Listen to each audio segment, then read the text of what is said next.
Over speed અને air pollution કરતા biker પર police તંત્રનું action.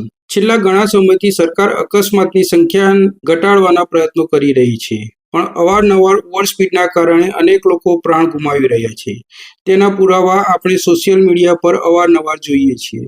National highway, state highway અને સામાન્ય ગ્રામીણ રસ્તાઓ પર પણ હવે બાઇક ચાલકો ગતિ મર્યાદાનું પાલન કર્યા વિના ઓવર સ્પીડે વાહન હંકારતા હોય છે. અને અત્યારે ચાલતા નવા ટ્રેન્ડ પ્રમાણેની વાત કરીએ તો યુવાનો સ્પોર્ટ્સ બાઇકના સમકક્ષ સાયલેન્સરવાળા બાઇકો ચલાવીને મોજ માણતા હોય છે. પણ એકાદ અધિકારીના હાથે લાગી જતા કાયદાનું ભાન થાય છે અને દંડ ભરતા કોઈક સુધરે છે તો કોઈક નથી સુધરતા અને આદત છે મજબૂર હોવાનો ઢોંગ કરતા ફરે છે.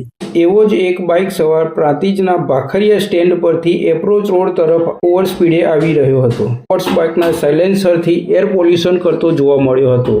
ત્યારે તંત્રના કર્મચારીઓ બાઇક ચાલકનો પીછો કરી એપ્રોચ રોડથી ભાખરિયા પરત આવતો ઝડપી પાડ્યો હતો અને બાઇક તથા બાઇક સવારને બાનમાં લઈ કાયદેસરની કાર્યવાહી હાથ ધરતા આરટીઓનો મેમો બનાવ્યો હતો. હવે આવનાર દિવસોમાં ઓવર સ્પીડ અને એર પોલ્યુશન કરતા બાઇકર્સ ચેતી જજો, નહીતર બાઇક પોલીસ સ્ટેશને જમા કરાવીને મેમો ભરવાની તૈયારી રાખજો. ગૌતમ મિસ્ત્રી, સ્વદેશ ક્રાંતિ.